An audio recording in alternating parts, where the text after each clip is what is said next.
3, 2, 1, on est live.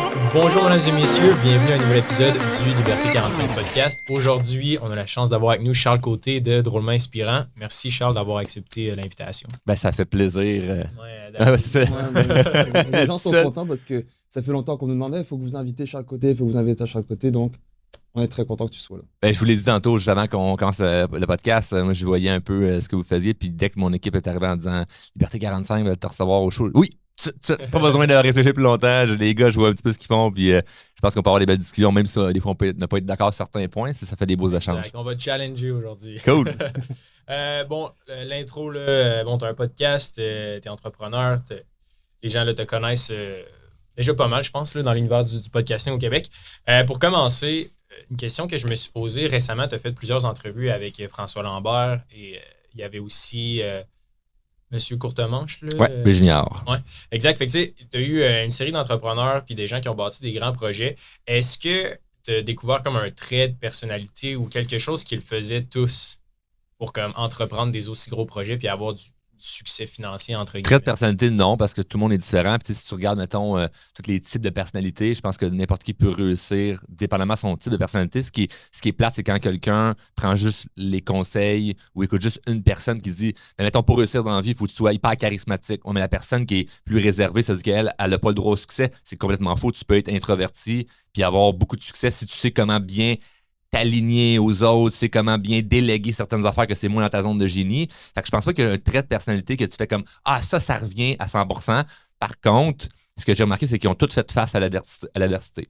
Ils ont tous fait face à l'adversité, donc ils ont vécu toutes des choses difficiles. J'ai personne que je connais, puis là, tu prends des gens des entrevues que j'ai reçues, mais j'ai beaucoup plus de gens avec qui je parle qui ont des méga succès que j'ai pas en entrevue, que j'en ai fait en entrevue, mais ça arrive tout le temps, il n'y a personne que je connais qui a eu du succès et qui n'a pas vécu de l'adversité.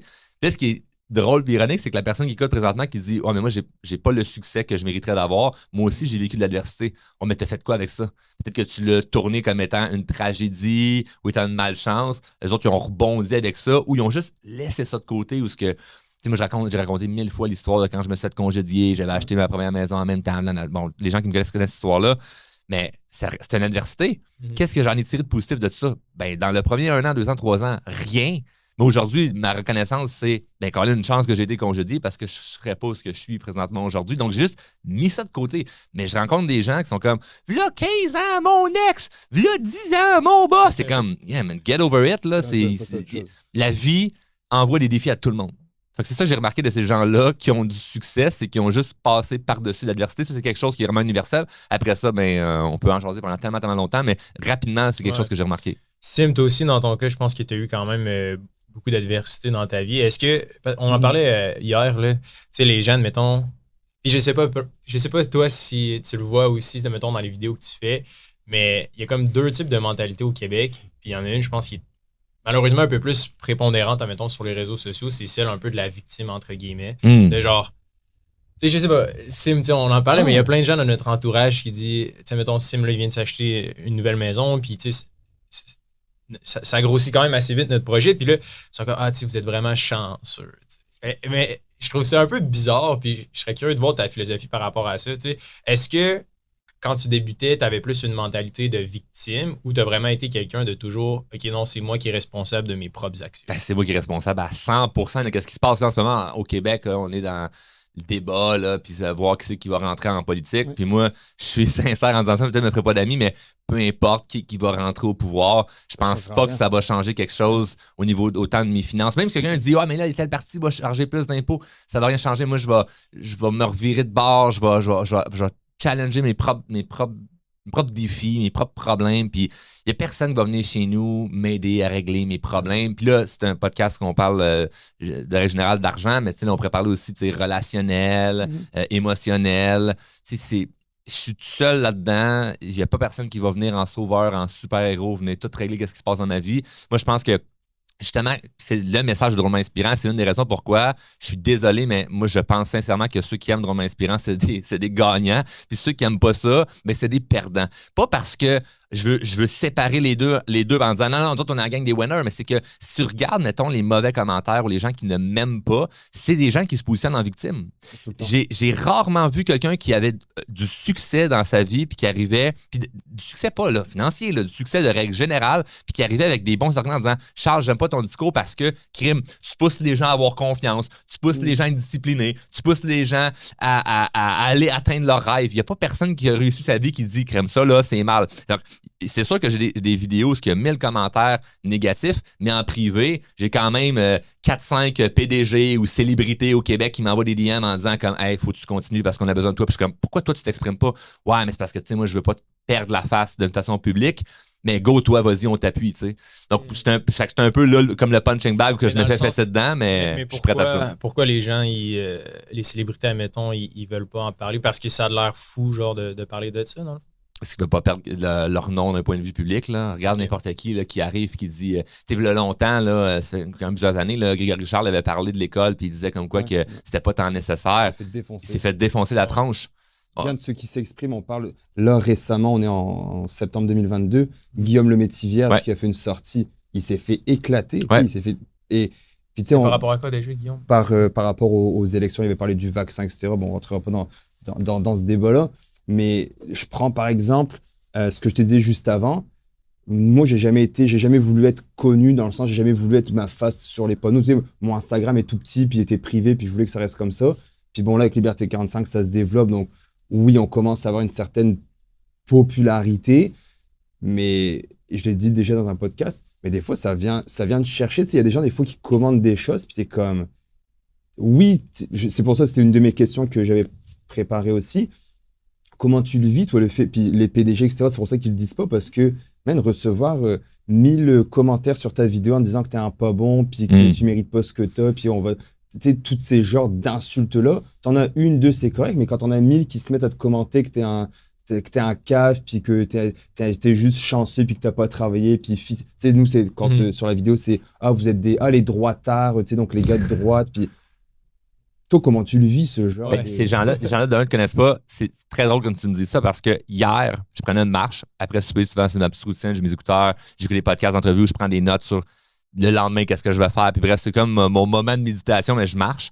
Et je lisais les. Puis je fais ces temps-ci des sevrages médias sociaux, c'est-à-dire que je vais de moins en moins, moi, comme consommateur sur les plateformes parce que ça l'embourbe notre cerveau quand on commence à aller regarder tout ça.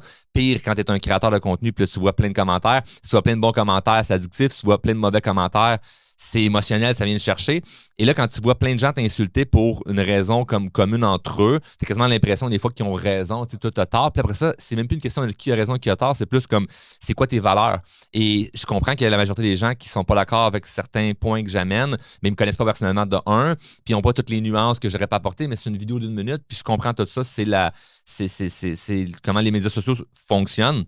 Mais hier, pendant ma marche, j'ai en train de lire les mauvais commentaires sur une vidéo TikTok que j'ai faite dernièrement. Puis là, je lis ça, puis c'est juste du monde qui me déteste. Puis en même temps que je lis ça, il y a un char qui est à côté de moi. Le gars baisse sa fenêtre, puis il fait Hey, Romain Inspirant, continue ce que tu fais, bonne journée. C'est pas fini, là. Je continue à marcher, il y a une gang de jeunes. Hey, Romain Inspirant, j'aime trop tes vidéos. Hey, là, moi, je me suis trouvé un autre job, j'ai fait ça. On peut-tu avoir un selfie?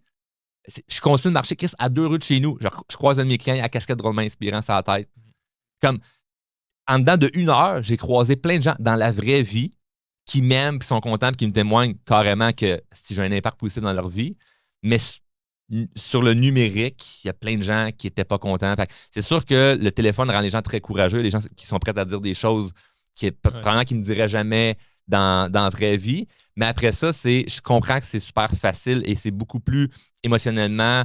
Tu as une espèce d'enthousiasme ou un engouement quand il y a quelque chose qui te prend émotionnel, tu as le goût d'aller commenter méchamment. Fait qu'il y a des gens qui vont commenter méchamment, mais ceux qui m'aiment, ils prennent pas le temps d'aller écrire genre yeah, bravo. Fait que tu sais, j'ai plus sur certaines vidéos de mauvais commentaires que de bons parce que les gens positifs à mon égard perdent pas leur temps à aller juste m'écrire des choses positives. Ils sont occupés même à accomplir leurs rêves et faire leur truc. Fait que c'est normal, vu mon discours, que les gens, comme je dis, qui sont des gagnants, mais ne perdent pas le temps à aller écrire ou à aller débattre avec les gens qui sont pas contents. Ouais. Au service à la clientèle, il y a une sorte de statistique qui dit un bon client va en parler à 3 personnes, mais un client pas satisfait à 10. va en parler à 10 personnes. Ouais. C'est un petit peu ça qu'on veut Tout à fait. Quand tu dis que les gens sont pas d'accord avec ce que tu dis, c'est quel genre de truc que tu te fais challenger? Ah, ben c'est sur n'importe quel truc que je peux amener puis que je suis comme catégorique sur mon opinion. Tu sais, comme là, je parle souvent de l'école. Là, dernièrement, j'ai fait une vidéo sur le système de la santé. J'ai fait. Tu sais, j'attaque des sujets qui sont évidemment comme challengeants puis que c'est comme t'es blanc ou t'es noir. Il faut que tu choisisses t'es quelle équipe, le blanc ou les noirs ou les rouges ou les bleus. Là. Donc, je me fais challenger là-dessus. Mais tu sais, ce qui est ironique, mettons, on prend le sujet école. Je fais plein de conférences dans les écoles. Les élèves, ils capotent quand j'arrive dans la salle, puis ils sont quand même si drôlement inspirants. Les profs sont contents, la direction est contente. Tu sais, une directrice d'école vraiment me dit j'ai jamais vu des élèves autant contents de voir un conférencier à l'école. Comme waouh, il faudrait que tu fasses ça partout au Québec. Je dis ben j'ai pas le temps, mais j'en prends une fois de temps en temps, ça me fait plaisir. Ouais. Mais quand les gens m'écoutent sur des plateformes, puis j'explique comment je vois le système, ils pensent que moi, mon discours, c'est juste comme que l'école, c'est de la merde, vas-y pas. Je me ferais pas inviter dans des écoles ou même là, des universités ou des cégeps avec mon discours qui est aligné à l'inspiration, à réaliser tes rêves. Puis maintenant, s'il y a des blocages là-dedans, il y a des nœuds, ben comment tu te défais de ça? Parce qu'après ça, à l'interne de notre business, c'est ce qu'on fait. On accompagne pour aide des gens. Fait que c'est sûr que vidéo d'une minute, le monde va attaquer ces sujets-là, ou l'argent, qui est comme... Je comprends pas pourquoi il y a du monde qui vous écoute, les boys. C'est pas censé être un sujet tabou, l'argent. Je pensais que le monde n'aimait pas ça, mais pourtant, je vois qu'il y a plein de gens qui vous écoutent et qui aiment ça. Moi, j'aime ce que vous faites, j'aime qu'on parle d'argent, mais à chaque fois que je m'exprime sur le sujet, c'est comme si il y a quelqu'un qui se sent attaqué, puis là, c'est « Oh, mais t'oublies que la majorité des gens gagnent 50 000 par année au Québec. » C'est comme « Ouais, mais c'est peut-être ça le problème. » Non, mais en fait, c'est ça le problème, c'est que les gens ne devraient pas gagner 50 000 par année. Ouais. Fait que là, c'est comme s'il fallait se rabaisser au niveau de la moyenne, puis dire, je vais m'exprimer pour les gens, classe moyenne / pauvre, parce qu'à 50 000 par année, là, ça peut devenir difficile là, avec 2, 3 enfants, puis la maison, puis une maison. Comment t'achètes une maison avec 50 000 par année? Aujourd'hui, c'est rendu quasiment impossible. Donc moi, mon message n'est pas, je parle pour les riches et contre les pauvres. Non, c'est comme les gens sont pas supposés gagner 50 000 par année. Ils sont supposés gagner bien plus que ça. Puis là, je vais me faire challenger avec l'idée de « Ouais, mais là, il n'y a personne qui va travailler au McDo, oui, qui va travailler dans une shop. » C'est comme, mais non, l'humain est intelligent, il va se réinventer, il va trouver d'autres façons. Hey, avez-vous vécu ça dernièrement, une pandémie, où les commerces étaient fermés? Asti, on a utilisé quoi? Zoom, de la technologie, on s'est réinventé. Fait que c'est ça, peu importe ce qui va arriver. Fait que moi, c'est comme, je veux motiver les gens à pas faire de l'argent pour faire de l'argent, mais libère-toi financièrement, puis si tu as des grandes ambitions, il y a des moyens. Là. On est en Amérique du Nord, là, on n'est pas au Burkina Faso. Là. C'est ça, tu sais, Sim, on en parlait. Il y a tellement d'opportunités en ce moment en 2022 que ça soit d'avoir un side project ou de se trouver un nouveau job. J'ai l'impression que. Puis, tu sais, pour répondre à ta question, tu sais, pourquoi les gens écoutent le podcast, je pense qu'on est, oui, un peu polémique parce que, genre, on crée. On parle d'argent qui est un sujet tabou. Fait que tout le monde qui écoute le podcast va probablement aller en enfer, genre. mais la réalité, c'est que tu sais, je pense qu'il y a différentes avenues. Puis peu importe le chemin que tu as, il y en a qui ont des rêves différents. Puis je pense que c'est correct. T'sais, moi, mettons, je tripe aucunement ces voitures. Sim, c'est un fan de voitures. Genre, il connaît super ça. Puis j'ai l'impression que le fait de rendre ça un peu plus genre accessible à tous. Puis tu sais, quand on parle d'argent, puis d'autonomie financière, puis de liberté financière, je pense que c'est important de mettre de l'avant que, tu sais, peu importe ce que c'est pour toi, mais genre, that's fine. Puis je pense que c'est ça qui fait en sorte que le podcast comme, est plus accessible à un plus grand nombre parce que, tu sais, il y a du monde dans la communauté que c'est genre, c'est des hedge funds. Il y en a qui travaillent sur le trading floor, genre de la banque TD, où il y a des gens qui sont comme super frugalistes puis qu'eux, ils mettent de l'avant vraiment l'épargne. Tu sais, fait qu'il y a comme une espèce de mosaïque de personnes. Puis je pense que c'est ce qui fait la force un petit peu du podcast. C'est que genre, tu sais, moi, Sim, on est vraiment différents. Là. On a des backgrounds comme totalement différents. On a des parcours différents. Lui, il veut être planificateur financier, il étudie. Moi, j'ai pas de secondaire 5. C'est ça. Mais c'est bon, c'est ça qui fait une espèce de contraste, qui peut amener plein de sujets où si vous êtes juste tous d'accord avec tout, vous pensez vraiment de la même façon, ça limite aussi les discussions. Là, donc, Hubert pense que tout le monde peut être riche. Moi, je pense que c'est pas toi, t'en penses quoi? Tu penses que c'est possible? Moi, mettons, si midi, il y a des gens qui sont là, lâches, entre guillemets, dans le sens que la discipline, ça s'apprend, mais à une certaine limite. Là. Je pense qu'il y a des gens qui naissent plus disciplinés avec leur parcours, leur background, leur histoire. Toi, dans ton contexte, je serais curieux de savoir, est-ce que tu penses que tout le monde peut changer pour le mieux puis tout le monde peut devenir autonome financièrement? Ben, mon opinion est biaisée là-dessus parce que je suis parti, entre guillemets, de rien puis j'ai bâti quelque chose aujourd'hui dont je suis fier. Fait que ça serait facile de dire Tout le monde peut réussir!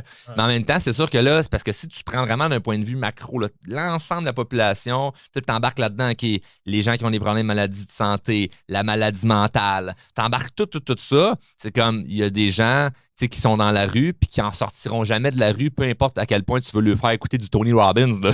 C'est comme... Je modifie la question avec vas-y. À 15-16 ans.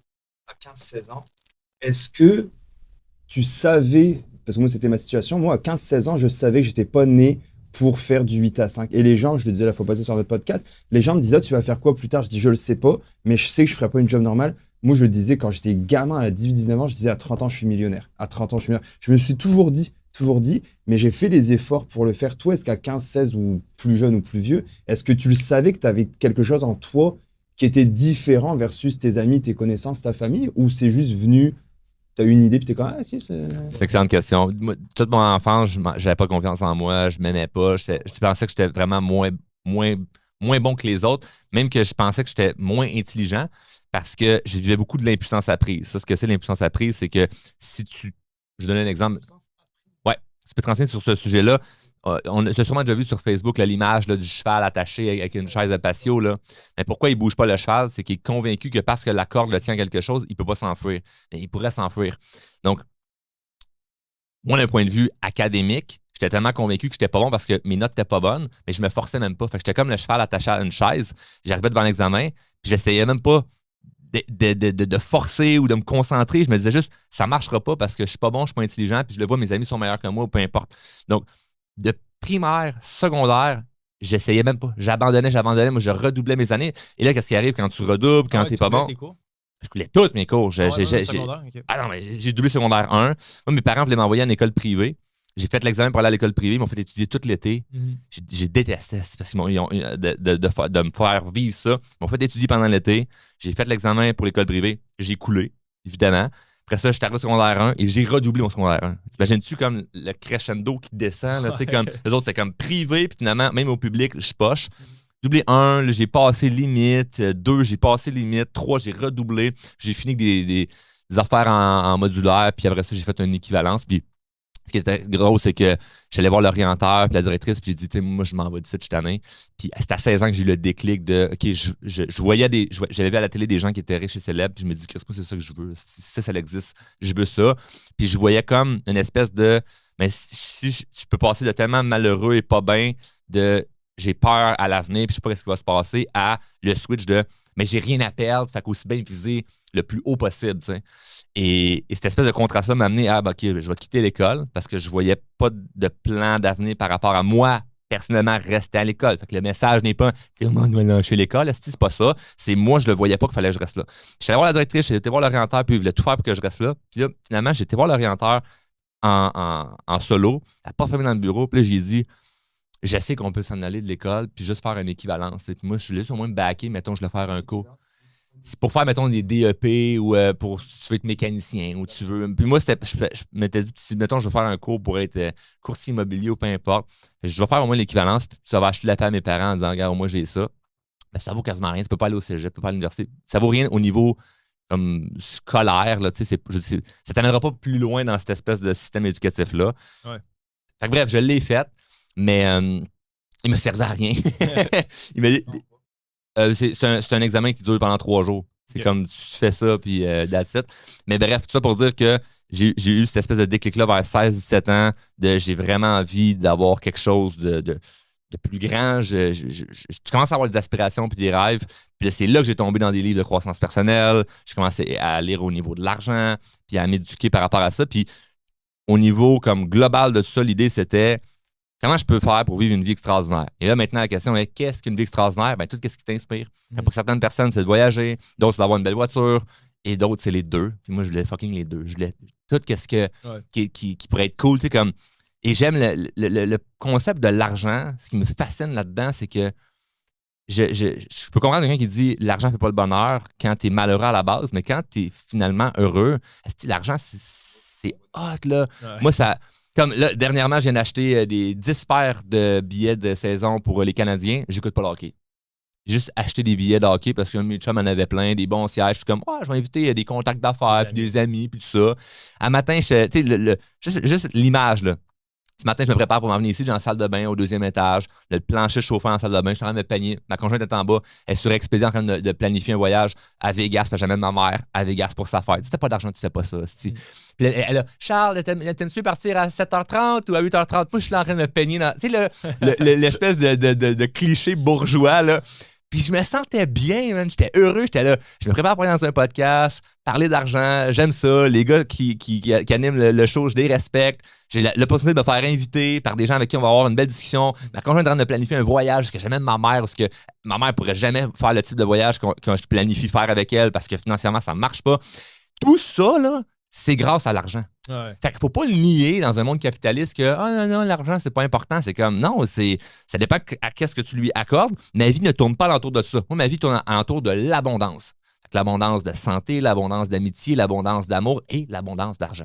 Ouais. Nous, pour Hubert et moi, Hubert le dit très bien, pour nous, l'argent, c'est un Tournevis. C'est un outil que tu vas Ouais. te servir pour créer ta vie de rêve. Puis Hubert, on a fait un super podcast, puis une belle vidéo que j'avais justement dans un petit clip de ça.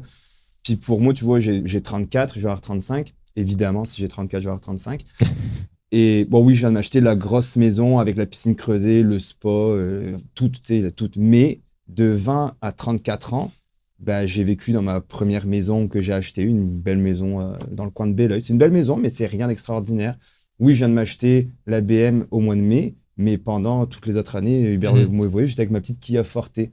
Puis, tu sais, l'argent, moi, j'avais des plans, j'avais des objectifs, puis quand je les ai accomplis, j'ai dit c'est ça.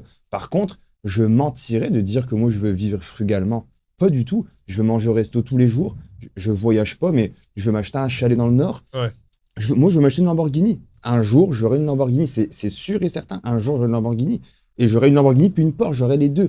Puis, je dis pas ça pour braguer ou quoi, mais je dis ça parce que c'est mes objectifs. Et ces objectifs-là, je vais les chercher avec l'argent. Ce sera pas avec autre chose que de l'argent. Ouais. Et les gens comprennent pas ça. Puis dans nos vidéos, souvent, si on se fait insulter, c'est de dire « Ah, mais vous pensez juste à l'argent fait pas le bonheur. » Puis « Ah, vous avez des problèmes de riches. » Mais tu sais, je termine la parenthèse là-dessus. Hier, on a enregistré en studio avec Hubert. Hubert, il était là du matin jusqu'au soir, jusqu'à 11h. Plus, on a fait notre semaine de travail. Moi, tu vois, du lundi au vendredi, je travaille. J'ai ma business, j'ai un gym. Donc, jeudi soir, j'ai donné des cours au gym. Je suis rentré à la maison. Samedi matin, j'ai donné mes 2 cours au gym. Ensuite, on avait un party pizza.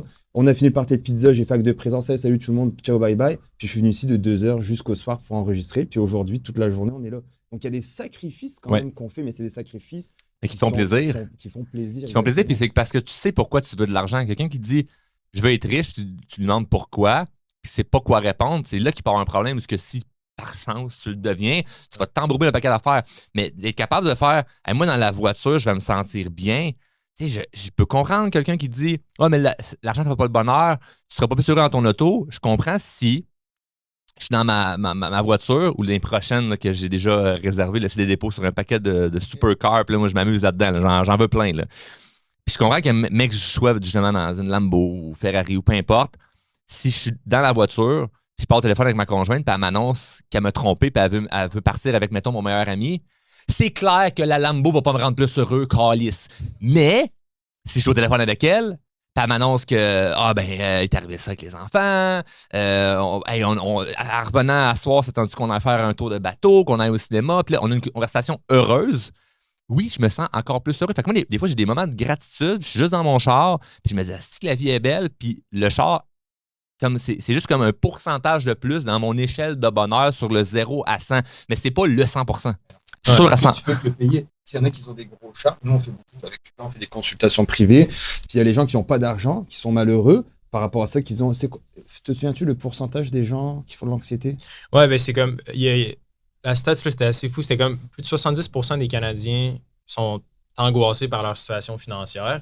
C'est pas drôle, là. Ouais, c'est fou quand même. C'est pas drôle. Puis, tu sais, moi, ce que j'aime de l'argent, personnellement, c'est que je trouve que ça l'encapsule, tu sais, tellement d'éléments de la vie, là. Tu sais, souvent, on dit, ouais, tu sais, oui, on parle d'argent, mais la réalité, c'est que ça touche la psychologie, les relations, parce que veut pas, c'est la fabrique même de notre société. Tu sais, l'argent, comment les gens sont habillés, tu sais, tout ce qu'on juge sur les gens, c'est basé sur le dollar, genre, right? Puis moi, je trouve ça fascinant parce que, ultimement, c'est un magnifique outil parce qu'à la place, on se battrait tout le temps, puis on se donnerait des coups d'épée, puis on se volerait. Tu sais, je veux dire, c'est un bon système d'échange. Ça serait barbare. Mais c'est Ben ça, oui, right? Ça serait barbare. Fait que je comprends pas les gens qui disent que l'argent est mal de un. Puis deuxièmement, je trouve que, tu sais, depuis qu'on a débuté l'épisode, je trouve vraiment que ta culture est vraiment plus associée à la culture américaine que genre la culture québécoise. Là, j'ai l'impression que, tu sais, t'es un peu plus transparent, puis pour toi, c'est plus facile de parler de l'argent, je trouve, que la moyenne, là, en général. Ouais.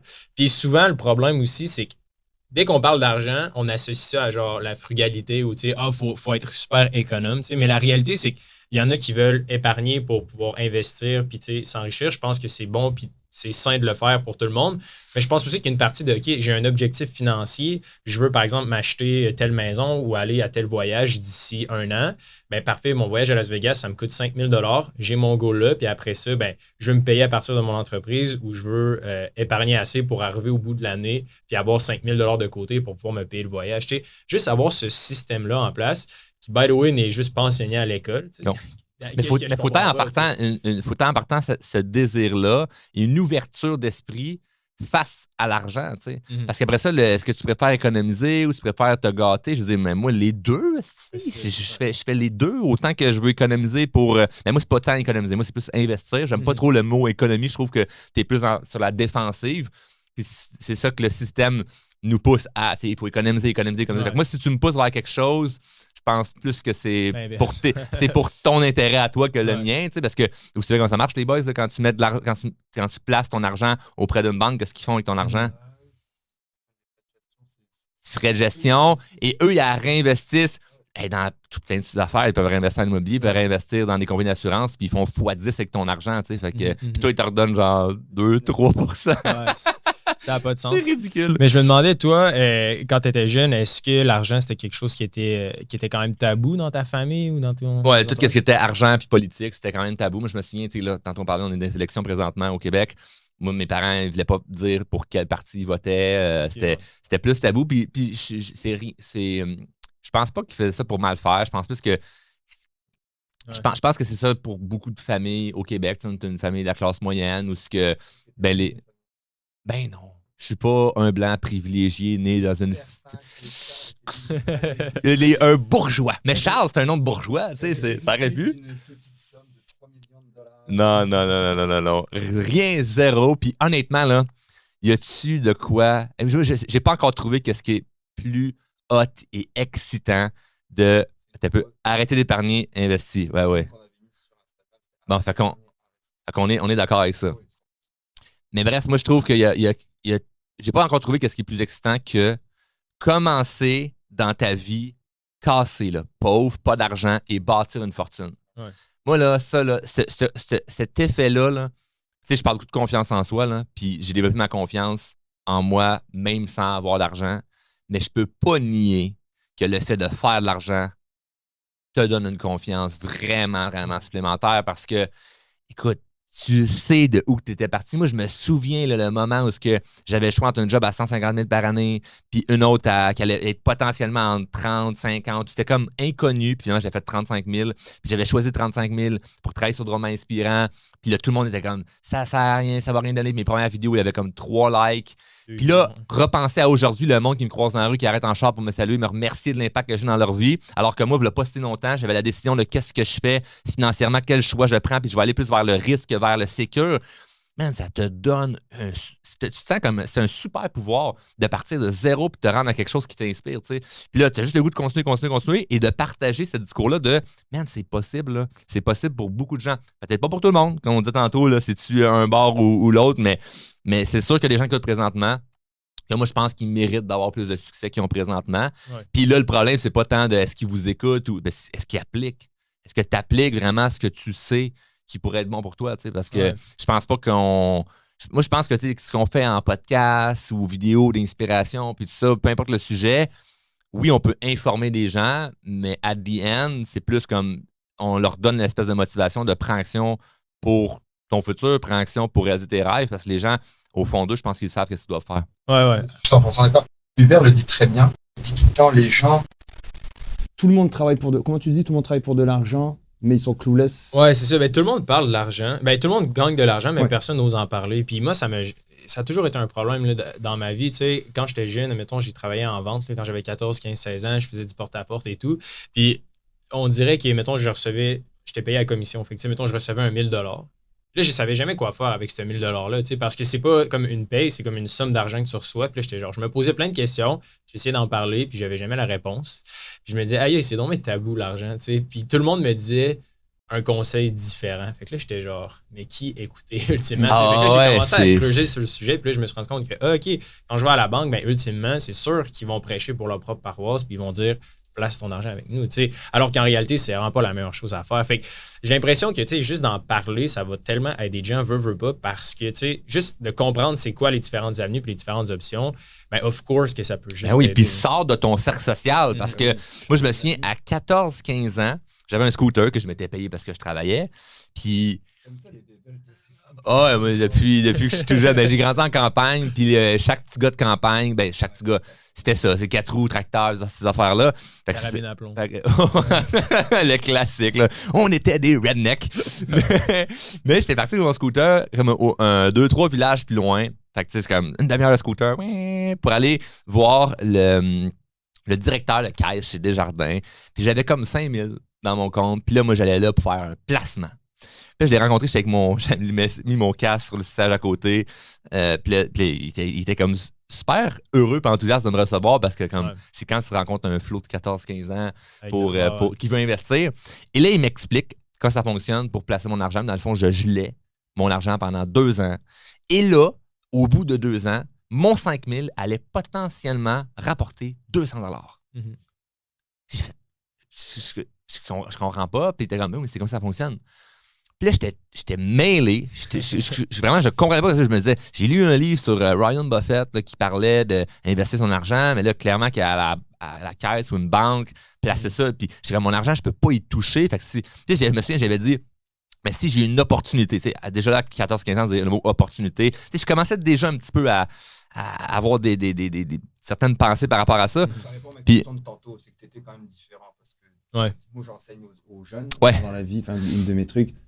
Puis moi je sais les spotter là. Bon, avec mon collègue Mathieu, mon partenaire, on sait les spotter, on voit là, Au Jameson, bah les oui, arts martiaux. j'ai 50 enfants là, lui ça va être quelqu'un qui va réussir. Ah ben oui, Il on est- peut les voir. il- Écoute, il voit des jeune. conférences dans les écoles, là, souvent après, il y en a qui viennent me parler. Puis moi, je me souviens, un jeune dernièrement, il était secondaire 3. C'est jeune, secondaire 3. Là, T'as puis quel âge en secondaire, toi? je pense que c'est comme 14 ans, Ok. à peu près. Puis il m'avait dit ben moi, j'ai une terre à bois, puis je veux que tu investisses avec moi pour une érablière, puis tout ça. Puis c'est comme, ce gars-là, que j'investisse dans son projet ou pas, aux jeunes, là, Il va c'est sûr réussir. qu'il réussit. Ouais. Juste par ce qu'il dégage. Mais à 14-15 ans, moi, j'étais pas tant le. Là, c'était pas.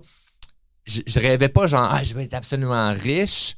C'est juste que je voyais que l'argent était quand même important dans notre société, puis là, je voulais me renseigner. Et bref, mais j'ai jamais mis 5000 $. Je l'ai à la banque, je l'ai gardé, parce que j'avais dit au directeur, ben écoute, si j'ai une opportunité, puis c'est rare parce que plusieurs années après, à 17 ans, j'avais une opportunité d'acheter une compagnie de machines distributrices, puis j'avais un petit peu d'argent, je l'avais emprunté aussi à mon grand-père, que j'ai remboursé. Fait que c'est pas, il m'a pas donné, il m'a juste comme prêté ça, puis j'ai tout remboursé. Puis finalement, c'était un échec, mais c'était un bel apprentissage. Donc bref, je voulais juste être capable de pouvoir jouer avec mon argent, puis pas juste comme je laisse ça, puis attendre. Mais j'étais content d'avoir fait le move à cet âge-là, de juste avoir l'espèce de prise de conscience de OK, mais comment ça fonctionne, puis la curiosité, parce que tantôt je te disais, il faut sortir de son cercle social. Si j'étais juste resté avec, mais qu'est-ce que mes parents pensent de ça? Mes parents sont super intelligents, là, mais ils sont pas riches. Fait que je peux pas prendre 100% de leur avis par rapport à l'argent. Fait qu'il faut que j'aille chercher ailleurs, avec des gens prospères, puis pas tout prendre, désolé le mot cliché, mais tout prendre pour du cash, les conseils de tout le monde. Parce que tu me parlais tantôt, là, comme des gens que j'ai reçus en entrevue, mettons François Lambert ou Réginald Courtemanche ou Nicolas Duvernois, ils pensent tous différemment. Là. Puis il y a des affaires que François il fait que moi, c'est comme, je veux rien savoir de sa manière de penser. Puis des affaires que Nicolas il fait, puis je me dis, wow, ça j'aime ça. Puis d'autres affaires de Ray que je fais, ça c'est super inspirant. Puis vice-versa. Et je suis d'accord et en désaccord avec tous ces individus-là. C'est juste que dans le podcast, je ne m'obstine pas avec eux, mais parce qu'on ressort les bons côtés de ce que je suis d'accord avec eux autres, de trouver un beau moment comme le fun. Mais il y a plein d'affaires de chaque personne que je suis d'accord et d'autres que je suis pas d'accord. Ouais. Fait en prenant tout ça, je peux mettre ça, moi, à ma couleur, puis comment moi je me sens. Puis c'est pour ça que les deux, ultimement, vous êtes différents, comme vous avez dit tantôt, mais vous êtes heureux, puis les deux, ça va avoir du succès financier. Parce que tu fonctionnes comment toi, tu te sens bien, tu te sens à l'aise, comme je disais tantôt, que tu peux être quelqu'un de timide puis réussir, comme quelqu'un de charismatique puis de super extraverti puis réussir. Ouais. Mais drôlement inspirant, dans le fond, toi. Puis, by the way, j'ai des machines distributrices. Encore. Ah ouais? À ce jour, Ok. j'en ai 10. On pourra en parler, c'est drôle. Mais toi, drôlement inspirant, t'as parti ça en quelle année, dans le fond? J'avais, mettons, au début des vidéos, là, c'est peut-être en 2018-2019 que ça a commencé. Ok. Puis pas longtemps après, c'est devenu rapidement l'entreprise. Là, moi, je pensais pas aussi vite que ça devienne une entreprise, mais c'est que j'ai reçu de la demande de consultation, de conférences, de coaching. Puis je me disais, moi, j'ai pas étudié là-dedans. Puis rapidement, j'ai vu que j'avais un talent un peu comme, je donne l'exemple là, de quelqu'un qui prend une guitare, puis qui se met à chanter, puis tu fais comme, t'as jamais chanté, jamais joué de la guitare, puis finalement, tu vois que la personne a un talent, puis après ça, elle va se faire former. Et moi, j'ai rapidement vu que j'avais un talent où ce que j'avais aidé des gens concrètement avec des choses quand même deep. Puis après ça, j'ai été me renseigner pour savoir comment bien faire ça. Puis après ça, évidemment, m'entourer de gens encore meilleurs que moi dans certaines sphères pour coacher sur différents domaines. Parce qu'il y a un truc que j'aimerais te challenger, si tu es d'accord. Souvent, on entend... Je suis d'accord certain, bon sang. Tu peux me challenger comme tu veux. Parce que, tu sais, on entend souvent dire c'est important de se lancer, d'entamer un projet, peu importe. Mais moi, personnellement, puis il y a deux écoles de pensée. Soit t'as un job, tu travailles 40 heures semaine, les soirs de semaine, tu fais ton side project, par exemple, tu achètes des machines distributrices. Sim, si tu veux pas, c'est ce que tu fais encore, right? Puis tu sais, ça marche hyper bien. Travailler, avoir un job, là, t'es directeur, puis avoir d'autres projets sur le side. Puis je sais pas, tu sais, c'est peut-être juste un clip ce que j'ai vu, mais à un moment donné, je t'avais vu dire, tu sais, l'important, c'est de se lancer puis de le faire, puis genre, pas nécessairement penser aux répercussions financières à court terme. Est-ce que vaut mieux être au dos du mur selon ta philosophie puis juste comme lâcher sa job, partir un projet ou essayer d'y aller en formule hybride puis avoir les deux en même temps? Les deux, aucun des deux, tout ça en même temps. Il y a plusieurs nuances qu'il faut apporter. De un, quand je dis c'est pas grave de te planter, pour pire, c'est comme lance-toi. Il faut juste calculer l'effet. Comme moi, si ça m'affecte juste moi, c'est correct. Faut pas que ça affecte nécessairement les autres. Mettons là, quelqu'un qui dit OK, ben moi, je vais être coach de vie. Puis Charles a dit qu'il fallait se lancer. Puis moi, je vais coacher tout le monde sur tous les sujets. Ça t'est sûrement arrivé une couple de fois. Hein, de voir des gens faire. Ben oui. Puis là, les gens sont comme mais je vis qu'un syndrome d'imposteur. C'est parce que t'es imposteur, Nicole. Tu l'es. Et comme, je comprends pas moi. Puis là, ils s'en vont voir des motivateurs leur parler de comment ne pas être imposteur quand dans le fond, ils sont juste fucking imposteurs, tu sais. Fait il y a le point de vue bienveillant, tu sais, où ce que moi, comme je te dis, je voulais pas nécessairement me lancer dans le coaching tout de suite. Puis finalement, ça s'est fait comme plus rapidement parce que le marché a décidé que c'est comme non, faut que tu le fasses. Parce que j'ai eu le plaisir à le faire, mais je me souviens quand j'étais dans l'automobile à 19 ans, j'étais représentant, puis j'aimais pas ça. Représentant pourquoi? Je vendais des autos. OK. Je vendais des autos. J'étais chez Kia à ce moment-là. Nice. Et j'étais bon. Je faisais un bon revenu pour un jeune de 19 ans. Puis j'avais comme plein d'autres projets en même temps. Projets d'affaires, puis toutes des affaires pas payantes. Puis j'ai juste décidé de lâcher la job, puis sacrer mon camp à faire des projets d'affaires. 8 mois passés, j'ai dû retourner. Cogner à la porte du concessionnaire. Les machines distributrices, puis t'as essayé de. Ah ouais, plein d'autres affaires. J'ai essayé plein. Ah, nomme de quoi je l'ai fait, là, tu sais, là.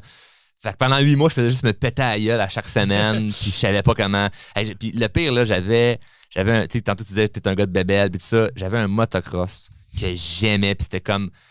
C'était mon truc là, qui me faisait en sorte que je pouvais m'évader. Puis tu sais, je l'ai vendu juste pour être capable de vivre 2 mois de plus. La personne qui va dans ce moment, c'est comme pense à ce qui te passionne le plus. Puis toi, t'arrêtes de faire ça avec le gars qui aime jouer au hockey ou jouer au golf ou la femme qui aime ça, je sais pas moi, aller au resto avec ses chums de filles. Il dit t'arrêtes de faire ce qui te coûte de l'argent pour comme potentiellement réussir un rêve. La majorité des gens le feront pas parce que c'est comme trop un grand sacrifice. Ça peut paraître comme étant vraiment dur envers soi-même. Mais moi, bon, je l'ai fait. Et ça n'a pas marché. J'ai lancé ma moto. Les mois ont passé, j'ai pas plus fait d'argent, fait que je suis retourné à mon travail. Fait que tu sais, des fois, je vois des gens dire ah, mais j'ai peur, des coups, ça marche pas. C'est quoi le pire qui arrive? Surtout dans ton ancien job. Ouais. Fait que je suis retourné. Fait que moi, j'ai compris à ce moment-là que, OK, le fait de lâcher ma job, puis avoir le revenu, puis travailler, puis pas avoir d'argent qui rentre, moi, ça me stressait. Fait que je comprends les gens qui se pitcher dans le vide, puis absolument rien, ça peut être plus difficile. Fait qu'à ce moment-là de ma vie, j'avais besoin d'un peu plus de sécurité. Maintenant, je peux pas juste prendre la sécurité, ça dure un job, puis plus avoir de temps pour travailler sur mes projets. Moi, quand je suis retourné là, chez Kia, là, ben, j'ai dit, réengagez-moi. Ils m'ont réengagé tout de suite. Là, puis ils m'ont dit, ben là, faut que ça, c'est nous autres pour longtemps. J'ai dit, oh, là, pour longtemps. Dans ma tête, c'est comme, si je vends une coupe de char, genre des calices 17. J'aimais pas ça. Et là, j'avais regardé pendant ce temps-là pour devenir conseiller financier. Ok. Ouais, j'avais commencé mes cours et tout ça pour m'en aller là-dedans. Parce que j'avais. Puis là, en plus, faut que tu aies un diplôme, tu sais, faut que tu aies un secondaire 5 là, pour faire les cours. Puis... Mais c'est quand même fou quand tu y penses, tu sais. Puis, excuse-moi, là, je te coupe. Vas-y. Tu sais, un conseiller financier, tu as besoin d'un secondaire 5, tu as besoin de passer les examens de pré-qualification. En gros, tu as genre 8 examens à faire. Ouais. Mais tu sais, c'est pas des gros examens, c'est Non. des choix de réponse. Puis, tu sais, c'est l'équivalent de. Tu sais, l'argent puis les finances, c'est aussi important que la santé, ultimement. Puis je me dis, tu sais, c'est comme si ton médecin a juste besoin d'un DEP. Genre. Mais veux-tu savoir qu'est-ce qui est. Mais tu as 100% raison, puis je te rajoute une couche de fucked up par-dessus ça. Moi, j'ai pas de diplôme. Ouais. Puis je nommerai pas c'est quelle institution, peu importe. Mais moi, j'avais quelqu'un qui signait pour moi pour dire ouais, il passe. Ouais. On le rentre, on te prend demain matin. Tu sais pourquoi? T'étais vendeur. Ouais. J'avais du charisme, j'étais bon dans la communication. Fait que, tu sais, techniquement, je pouvais rentrer là puis être vraiment pourri comme conseiller. Puis il me prenait quand même parce que, comme j'aurais closé des assurances à 20 du monde. La confiance. Puis genre, c'est fou, là, ça n'a aucun. Bref. C'est absurde. La journée où je commençais, ben la journée, pas la journée, mais mettons, dans ce moment-là où j'étudiais puis tout ça pour être conseiller, au fond de mon édition, c'était comme mais j'ai pas vraiment ça que j'ai envie. C'était vraiment drôlement expérience que j'avais en tête. Mais là, j'ai eu la promotion de devenir directeur des ventes au concierge que je travaillais. Fait que finalement, j'ai dit laisse faire conseiller, je vais aller directeur parce que je me ramassais avec un bon salaire et tout ça. Mais pendant ce temps-là, je travaillais sur mes projets drôlement inspirants quand même. Soirs, les week-ends. Oh oui, c'est ça, exact. Le cliché, c'est ça, soir et fin de semaine. Et bref, j'ai travaillé là-bas, je me suis fait congédier. Puis après ça, c'est arrivé, comme j'ai dit tantôt, mais j'ai le choix entre des jobs à 150 000 par année ou gagner potentiellement 35 000. Ben, c'était entre 20 et 50 ou 70. On ne savait pas, mais la dernière année que j'ai été consultant, j'ai fait 35 000. Tu sais.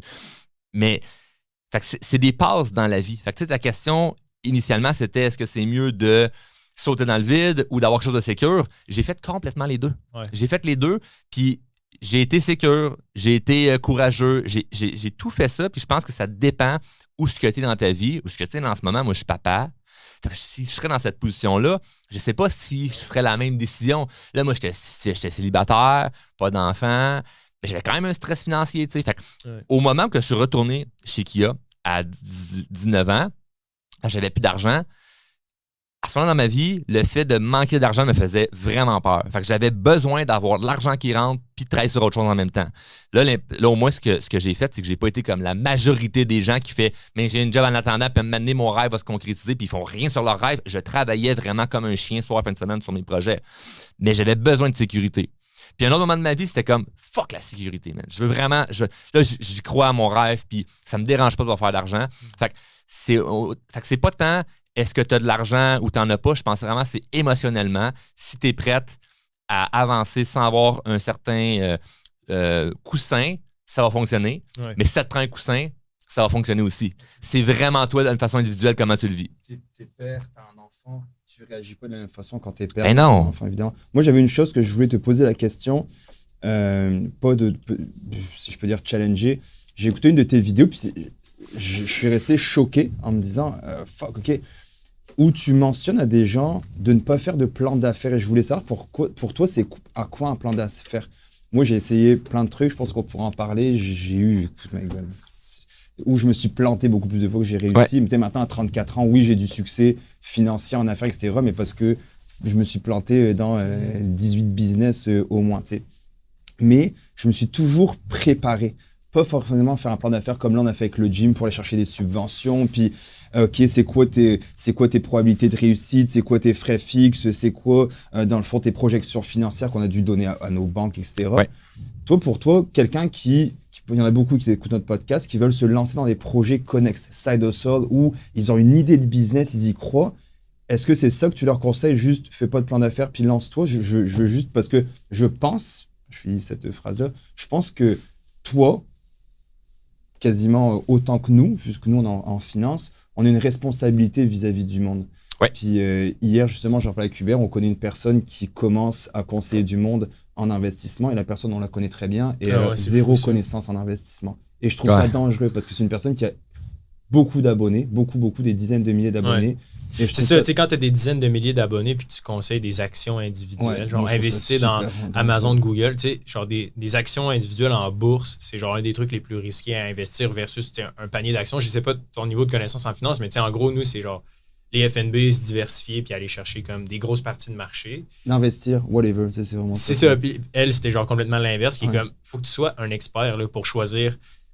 Trouver l'aiguille dans la botte de foin, c'est l'équivalent d'acheter des actions individuelles. Là. C'est genre de se dire, tu sais, il y a 20 ans, essayer de penser à une compagnie qui existe encore. Ils ont tout changé. Ouais. Les 20 plus grosses entreprises. Et maintenant, les compagnies qui existent, qui sont dans notre monopole, c'est des compagnies qui, avant longtemps, n'existaient pas. Netflix Streaming n'existait pas, et Amazon, Google, Tesla, Apple, etc.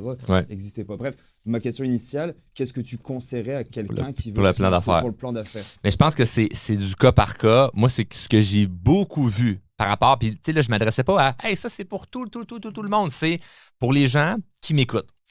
Les gens qui m'écoutent font du développement personnel initialement parce que ils ont besoin d'aller plus loin au niveau de leur ambition. Puis ils ont plein de peurs qui les freinent.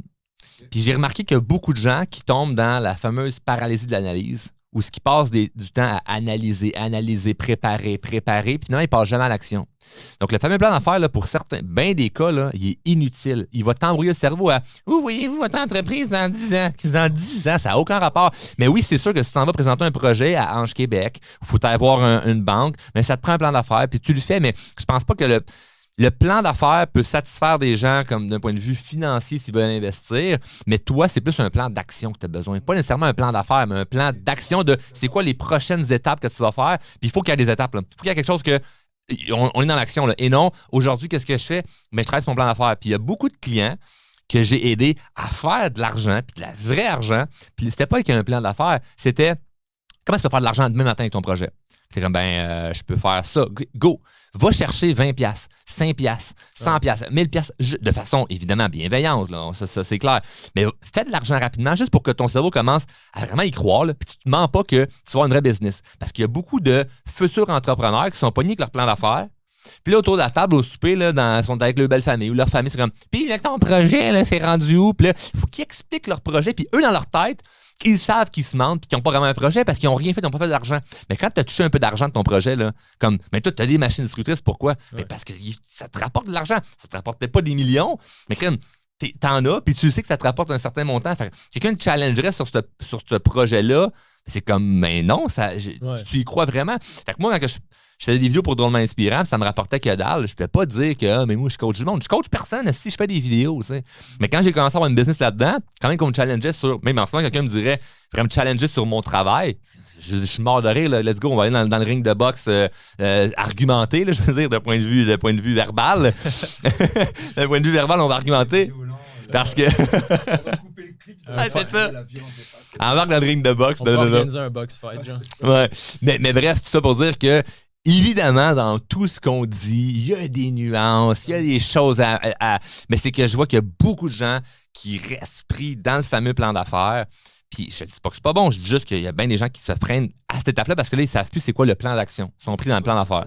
Un petit peu comment je l'avais pris d'une certaine façon, j'ai réfléchi, je l'ai pris d'une autre façon. Je me suis dit, quand tu es passionné, puis que tu veux te lancer, puis que tu as un but, puis que tu as un rêve, automatiquement, ton plan d'affaires, il va être là-dedans. Tu vas tellement penser à ça. Moi, le gym, j'ai un gym maintenant qu'on a parti à Saint-Amable, que tout le monde nous disait ça ne marchera pas. J'en parlais souvent avec Hubert, parce qu'Hubert m'a suivi dans tout le processus aussi. Puis tout le monde nous disait ça ne marchera jamais. Saint-Amable, c'est une petite ville enclavée, il n'y aura personne. Puis là, ça fait 5 mois qu'on est là. On n'a plus de place. On refuse des clients. Waouh! Puis vous ne pouvez même plus ouvrir de gym. Vous trouvez même pas de local. On n'a pas de local. Donc là, on est comme victime de notre succès. Puis les gens sont comme c'est un beau problème. Hein? C'est comme mais c'est un problème. C'est un beau problème, mais c'est un problème. Oui, tout à fait. Je suis avec Yohan Lennes qui est au UFC, l'un des seuls Québécois au UFC. Je suis avec Francisco Randes qui est un animateur télé, salut, bonjour. radio, salut, bonjour. Okay, clairement, je serais pas dans un ring de boxe avec vous autres. C'est pour ça que j'ai précisé un ring verbal. Parce que si on se mettait des gants, c'était terminé. Ça aurait été drôlement décrissant, mon histoire. Puis le gym, tout le monde disait non, mais on l'avait dans notre tête, on avait tellement une vision, un projet. C'était peut-être pas écrit comme qu'on aurait pu présenter ça à une banque, mais le projet, la vision, le rêve qu'on avait, c'était ça notre plan d'affaires. Ouais. Pour moi, les gens, ils passent pas à l'action parce que justement, ils auraient regardé quoi? Ils avaient raison. Petite ville, enclavée. Il n'y a personne qui va aller là-bas. C'est Saint-Amable, encore dans la tête des gens, c'est des genres la campagne, Ouais. des paysans. Puis c'est tout le contraire, en fait. Mais si on avait regardé, je t'aurais peut-être présenté le projet, puis je t'aurais dit, qu'est-ce que t'en penses? Tu m'aurais dit, non, Simon, ça marchera jamais, tu sais. Ouais. Puis en même temps, êtes-vous d'accord avec moi sur le fait que si tout le monde dit oui, c'est une bonne idée, c'est sûrement pas une bonne idée. Ouais, exact. Ah, Moi, ouais. personnellement, c'est genre, si l'idée paraît un peu weird au départ, OK, c'est quoi, tu vas faire des podcasts, puis après ça, les gens vont venir te voir pour que tu puisses les coacher puis s'assurer qu'ils font du progrès, Ouais. right? Mais voyons donc, qui va te payer pour ça? Tu sais, ça, souvent, maintenant, c'est une bonne idée parce que c'est un peu weird, genre, pour le grand public, fait que, tu sais, il y a moins de gens qui vont le faire. Mais moi, quand j'entreprends un projet, whatever, machine distributrice, là, ultimement, c'est d'ouvrir un cabinet, puis on en parlera plus tard, puis développer genre de la tech pour les finances personnelles. Puis en gros, c'est est-ce que tu es capable d'avoir une forme de revenu récurrent? Ouais. Est-ce que tu es capable d'avoir des grosses marges de profit? Ouais. Fait que souvent, mettons, tu sais, quand tu commences un projet, un side hustle, un service où ce que tu n'as pas d'inventaire, c'est de best. Là, parce que c'est vraiment tough. Je le vis avec des machines distributrices. Là. Tu sais, tes marges de profit, c'est des lames de rasoir. C'est vraiment difficile quand tu commences là, d'être sharp. Puis moi, personnellement, c'est plus difficile là, d'avoir une comptabilité vraiment super précise. Fait que, en gros, est-ce que tu as un moyen d'avoir des revenus récurrents? Est-ce que tu es en mesure de durer au moins 10 ans dans ce projet-là? Puis après ça, est-ce que tu es capable d'être assez passionné? Puis genre juste, c'est un transfert d'énergie en gros dans n'importe quel projet / business. Là, c'est comme, tu vois que tu es excité quand on parle. Pourquoi je pense qu'on est rendu dans le top 200 au Canada dans les podcasts? En 9 mois. C'est ça, Ah, good job. Je vous ai vu dans les charts. Moi, je regarde les charts parce que, tu sais, je suis tout le temps dedans, là. Mais je suis tout le temps numéro 1. mais oui, je vous ai vu, puis c'est bon, puis c'est tu l'as dit, c'est un transfert d'énergie, OK? Ouais, ça paraît weird, et mais c'est vraiment ça. Moi, j'y crois à 100% où il y a plein de projets d'affaires où ça se pourrait être, que je pourrais embarquer, puis ça serait probablement plus payant que ce que je fais avec Drôlement Inspirant. T'es pas passionné. Mais je suis pas passionné, puis j'ai pas l'espèce de flamme de oui, puis fait que je le ferais, puis je me planterais, tu sais. Ouais. Ça fonctionnait pas, puis j'ai plein de gens qui m'ont déjà dit « Ah, mais t'aurais dû tellement faire ça, ou tellement tel projet, ou ça. » Ouais, mais c'est même plus ça, là. Et là, pourtant, on revient au début du podcast où on dit « L'argent, c'est important! » Là, le monde sont confus, sont comme « OK, les parts de ce transfert d'énergie, c'est pas si important que ça. » C'est comme, ça peut être compliqué à comprendre, mais moi, il y a beaucoup de projets où j'avais l'excitation du moment, mais pas la passion. Drôlement Inspirant, j'ai pas une excitation du moment, c'est une passion. Il y a des journées où si je me réveille, désolé, mais j'ai la tête dans le cul, ça me tente pas. Juste ce matin, je me suis réveillé à 4 h du matin pour aucune raison. Je pensais à plein d'affaires. Ouais, c'est stressant. J'allais dans le bureau, j'allais travailler. Ça, mon gars, il se réveille, lui avec, il va pas bien le matin. C'est comme, on vit tous des micro-problèmes à chaque jour, mais ultimement, ça reste que quand je m'en venais en char, ben, j'écoutais de la musique, puis j'étais heureux, puis j'étais de bonne humeur, puis je me disais, hey, il y a tel projet qui s'en vient, il y a ça que je vais en faire tantôt. Puis je me sens bien par rapport à les décisions que j'ai prises dans ma vie. Puis je pense que c'est ça que des fois qui est dur, c'est de prendre la décision. Fait que, tu sais, prends-la la décision de prendre tes finances en main. Prends la décision que tu veux vivre dans l'abondance. Prends la décision que tu veux être heureux. Comme juste de décider. Là. Moi, le matin, j'avais la décision de soit choisir qu'aujourd'hui, j'ai une journée un peu plus difficile parce que j'ai moins d'heures de sommeil. Puis moi, c'est vrai, manquer de sommeil, moi, ça m'affecte. Peut-être que toi, c'est moins pire, mais moi, ça m'affecte vraiment dans mes émotions puis dans mon énergie de manquer de sommeil. Mais là, j'ai un choix. Si je reste sur le dé de j'ai mal dormi, puis mettons, j'arrive ici, puis vous me dites, hey, salut Charles, comment ça va? Je fais, ouais, correct, j'ai une mauvaise nuit. C'est la posture que j'ai pour le reste de la journée et donc, je vais passer une journée en baisse d'énergie. Mais si je vais passer, je me dis, non, j'ai une bonne nuit. Je sais que j'ai pas une bonne nuit, mais que j'arrive avec l'énergie de ça va être une belle journée malgré le fait que. Mais c'est clair que ça m'avantage. Mais c'est une décision. Puis les gens, ils ont de la difficulté avec ça. Puis moi, ça là, je matraque cet argument-là parce que j'y crois vraiment, vraiment très, très, très fort que tu décides d'être heureux ou non. Certes que si tu vis une atrocité, c'est clair que c'est légitime d'être malheureux pendant X nombre de temps. On est tous d'accord là-dessus. Mais de façon comme quotidienne, des micro-problèmes qui t'arrivent, comme c'est une décision d'être heureux ou d'être malheureux, et ça fait chier bien du monde. Ouais, c'est quand même vrai, puis ça revient un peu à ce qu'on parlait hier soir. Tu sais, les week-ends, là, je veux dire, il y a beaucoup de temps là, dans une journée, puis dans des week-ends, puis les soirs de semaine. Évidemment, tu sais, t'as des enfants, Mais en général, tu sais, si t'es capable de. J'en ai des enfants. C'est ça, tu sais. Sim, je veux dire, t'as un bon comprends. exemple, t'as un kid, puis tu réussis à avoir du temps quand même. Fait que, tu sais, après ça vient une question de décision. Absolument. Ben oui, parce que moi, là, j'ai déjà eu des clients, là, que c'était le manque de temps leur problème. Puis là, je dis, si je te suis dans le cul toute la journée, là, je te jure qu'on trouve du temps. Puis peut-être qu'on va même trouver, on parle d'argent, là, je vais trouver des affaires que tu fais et qu'on pourrait déléguer. Des trucs que tu fais, c'est comme, non, OK, là, tu penses peut-être pas que tu as les moyens pour une faire le ménage, je te jure que ça va à peine. Comme de déléguer ça, puis ce que ça va te coûter versus le temps que tu vas pouvoir mettre sur autre chose, boum, ça va rapporter plus. Ou il y a tel truc que, laisse faire ça. Quand moi je vois du monde, mettons ici au Québec, pelleter leur entrée là, à la mitaine, là, tu fais, qu'est-ce que ça te coûterait 400-500$ payer un déneigeur, puis calcule le nombre de fois que tu te lèves pour aller déneiger ton entrée. Comme ce temps-là, si tu l'investis dans ton projet ou juste dans ta job, ça va payer ça plus du profit. Fait que, je pense qu'il y a une mauvaise optimisation du temps. Puis, sans plugger mes affaires, moi, c'est des trucs que je parle beaucoup la gestion de temps. Là. Moi, une anecdote, là. On a Hubert qui avait mis une citation sur nos pages pour dire si tu investis $400 par mois, Au bout de 30 ans, tu auras genre 1 million. Puis là, il y avait quelqu'un qui nous avait répondu genre n'importe quoi. Qui ici a les moyens d'investir $400 par mois? Puis j'étais comme, ouais, en ce moment, j'investis à peu près genre 6 à 10 000 par mois. Ouais, c'est ça, exact. C'est sûr, j'ai plusieurs jobs, j'ai plusieurs business. Mais bref, $400, c'est pas énorme. Tu sais, c'est pas la fin du monde d'investir $400 par mois. Et Tu vas te faire lapider. ah, je m'en fous. Je suis tellement Ouais, mais parce que les gens, ils font juste Ouais. faire. Ils regardent dans leur portefeuille qu'est-ce qui reste. Donc, je les comprends de dire. c'est Puis en fait, c'est pas qui ici a $400 de plus par mois à investir. C'est pas ça le sujet. C'est eux autres, ils ont pas ça. Mais après ça, c'est si toi, tu t'en vas t'asseoir avec eux, là. Mhm. Puis en tant que conseiller, là, tu regardes toute leur pédigree. Tu vas en trouver des. Tu vas trouver. Ben, je suis désolé, mais on va en trouver. Ouais. Est-ce qu'il y a une dépense là, il y a ça là, hey, on va s'amuser, là. Le gars, je lui ai dit, écoute, je te donne Ah oui, c'était drôle. je te donne 1000 pièces. Ok, je te dis, on fait, là, je l'ai écrit, là, je dis, écoute, Ce que je te propose, je m'assois avec toi et si je vois que c'est vrai, tu as raison, ton enfant il est malade, tu as un tout petit salaire, tu as 0 temps parce que tu dois t'occuper de ta mère qui est mourante, je te donne $1 000.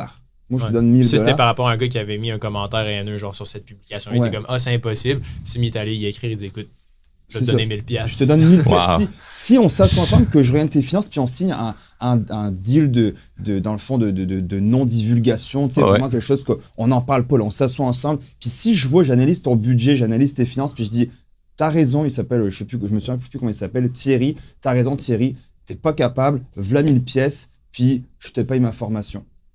Par contre, je lui avais dit, si par contre j'ai raison, puis que t'es capable de le faire, bah, je te paye quand même ma formation, qui vaut 1500 et quelques, pour que tu sois capable maintenant d'investir ton argent. Et il m'a répondu, non merci. Les deux, ils étaient Fermé gagnants, d'esprit. là. Les deux, ils étaient gagnants. Fait que fermé d'esprit. Mais ça, c'est purement je vis et je décide ma vie au complet, là, basé sur mes émotions. C'est ça. Il t'a pas aimé la face, il a pas aimé qu'est-ce que tu as dégagé au moment où il t'a écouté. Puis là, c'est comme ça qu'il va gérer ses émotions. Puis c'est normal, tu sais, des fois, ça dépend aussi de la personne, elle est dans quel état mental au moment où ce que t'écoutes. Fait que moi, là, je comprends bien là, que la journée, là, où je suis là, au Mexique, avec mes chums, mes amis, la famille, on loue un yacht, on a des sea-dew, puis là, le resto, les cigares, les bouteilles, même si je bois pas d'alcool, mais mes amis, ils pètent les bouteilles à ma place. Puis là, on vit le cliché de la grosse vie, là.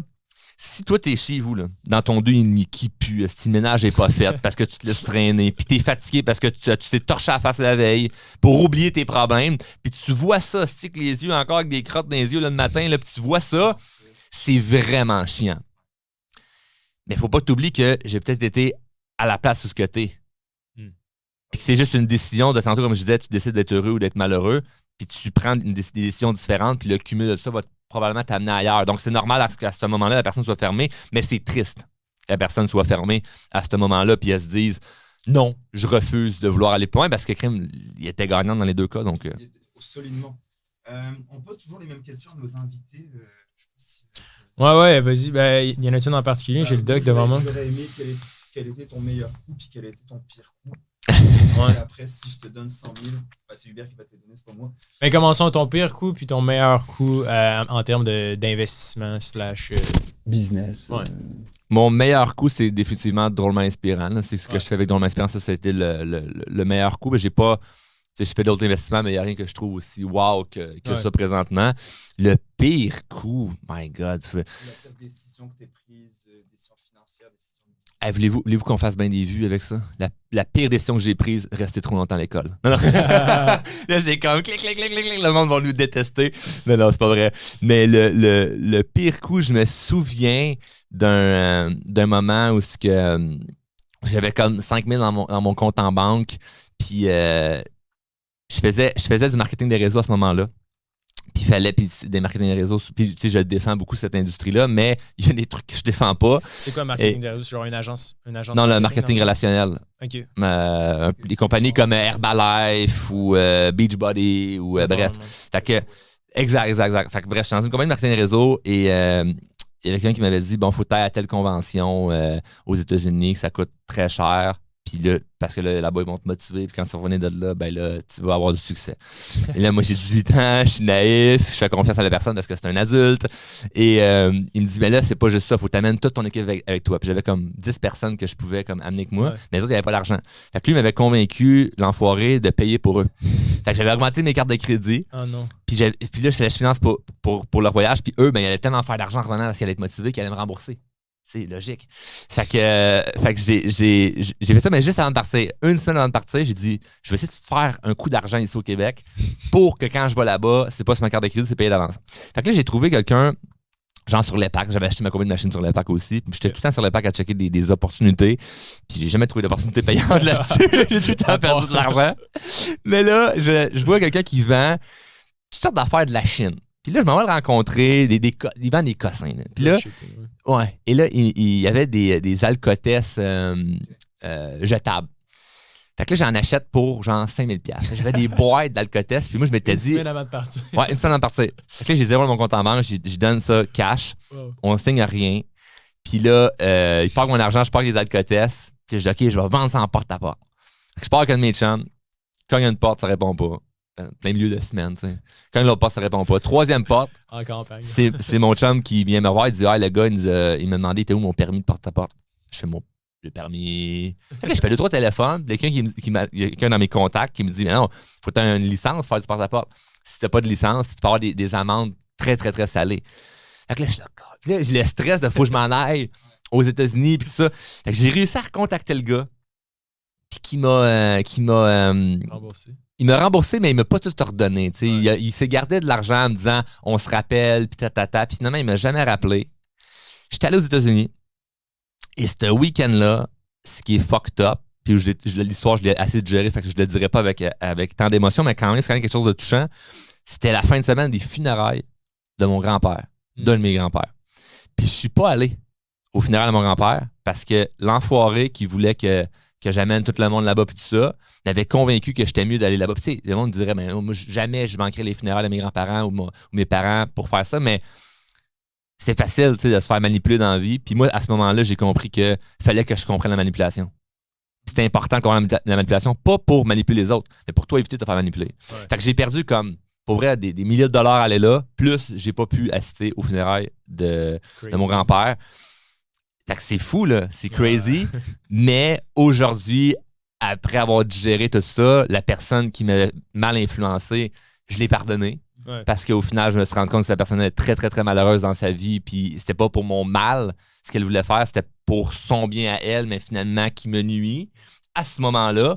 Mais moi, évidemment, avec tout le parcours de développement personnel que je fais et que j'ai fait à ce moment-là, ben, j'ai réussi à prendre la hauteur là-dessus. Puis aujourd'hui, ben, d'être à la limite même reconnaissant que ça me soit arrivé. Mais c'est sûr que tu me dis, c'est quoi ton pire coup? Ça n'en fait partie de mauvais coups. Mais je n'ai aucune histoire, les boys, que je peux vous dire.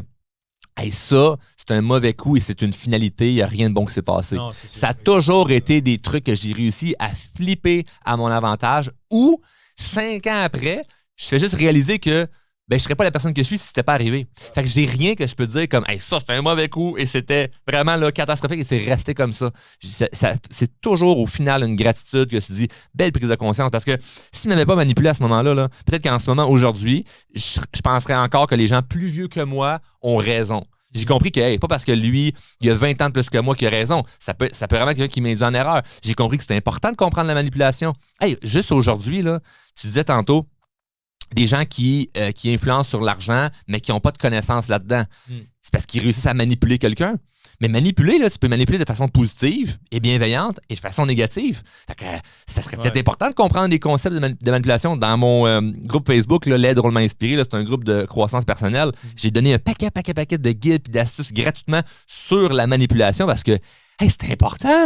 Ouais. C'est important de comprendre comment ça fonctionne. Mais si je n'avais pas vécu ça à 18 ans, je suis sûr que je n'aurais pas pris cette prise de conscience-là qui m'a ramené à aujourd'hui être quelqu'un qui est beaucoup plus dur à influencer parce que j'ai compris beaucoup de choses sur moi. Puis aujourd'hui, ben moi, je peux manipuler, mais de façon bienveillante. Ouais, puis souvent, c'est ce qu'on remarque, tu sais, quand tu es capable d'aider les gens pour de vrai, là, tu sais, je pense que je suis en train de devenir conseiller financier, pas parce que j'en ai envie, mais parce que tout le monde me le demande. Genre. Puis je suis comme, OK, peut-être que c'est vrai que finalement, c'est pas tout le monde là, qui est en mesure d'investir. Tu sais, on avait un peu un débat là-dessus. Mais en général, c'est que si tu es capable d'influencer quelqu'un positivement, ben, tu es récompensé en dollars. Tu sais, c'est vraiment ça l'élément de confiance. Puis je pense que c'est ça l'incompréhension de l'argent. C'est vraiment juste une transaction de valeur, mais aussi de confiance. T'sais. OK, good, j'ai confiance en tes services, je vais te donner de l'argent, puis après ça, je vais en parler à mon voisin. Puis c'est comme ça que tu crées un oui, puis moi, c'est pour ça que des fois, ça me fait marrer quand je vois des commentaires méchants à mon égard sur les médias sociaux de gens qui pensent que OK, drôlement inspirant, c'est des escrocs qui vendent du rêve. C'est parce qu'il y a eu des milliers de personnes qui nous ont donné de l'argent en échange d'un service où on les a concrètement aidés. Si ça ne marcherait pas, ça ferait longtemps que ma face serait dans le journal. Là. Fait que vous êtes complètement endormi puis ça vous passe dans la face. Là. Hey, oublie ça. Quand ça marchait pas, on a eu des centaines de personnes dans nos cohortes. L'AMF nous utilise. J'allais dire les 3 lettres qu'il faut pas dire. Non, mais... ben oui. Des marchés financiers, l'autre fois, on avait appelé parce que, tu sais, en gros, je programme puis on essaie de développer de la technologie puis des applications pour aider les gens. Puis... Tu sais, là, j'ai fait une demande de subvention à l'autorité des marchés financiers parce qu'ils donnent du financement. Puis là, ils parlaient un peu de mon projet, mais tu sais, sur le PDF, tu sais, je faisais juste remplir le projet, etc. Puis là, quand ils me parlaient au téléphone, ils disaient « Oh, j'écoute vos vidéos. » Je disais « Oh, fuck. » Oh, oui, ils nous check, là. Ben oui. Clairement, on serait fait mettre en prison longtemps. Là. Ben oui. Si on te donne 100 000 balles, t'en fais quoi? 100 000 aujourd'hui ou 100 000 quand j'avais pas d'argent? Mettons, il y a une valise. Hubert l'a ramené. C'est pas une bonne question. Je suis malaisé par la question parce que... Tu vas à Las Vegas? non, parce que, ben, tu sais, la majorité des gens qui écoutent, peut-être qu'ils sont dans une position financière actuellement parce qu'ils s'imaginent que 100 000, puis là, c'est comme, ça va changer leur vie. Là, moi, 100 000, ça ne changera pas grand-chose dans ma vie. Je viens de vendre ma maison, puis j'ai ramassé plus que ça, puis c'est encore dans le compte ce que j'ai... Honnêtement, je ne sais pas encore qu'est-ce que je vais faire avec ça. Fait que si j'étais un politicien, là, je te répondrais avec une belle phrase de « ben je ferais ça ou j'aiderais les plus démunis ». C'est comme, je suis très généreux avec mon argent, mais là, en ce moment, 100 000, c'est pas assez significatif. Si tu m'arrives en disant ben, « tu ferais quoi avec, mettons, 5 millions », ben là, il y a un peu plus à s'amuser avec ça. Puis quand je s'amuser, c'est autant investir que non. Mais tu sais, dernièrement, j'ai eu un dîner d'affaires avec quelqu'un qui investit beaucoup autant en bourse qu'en immobilier, qu'en start-up.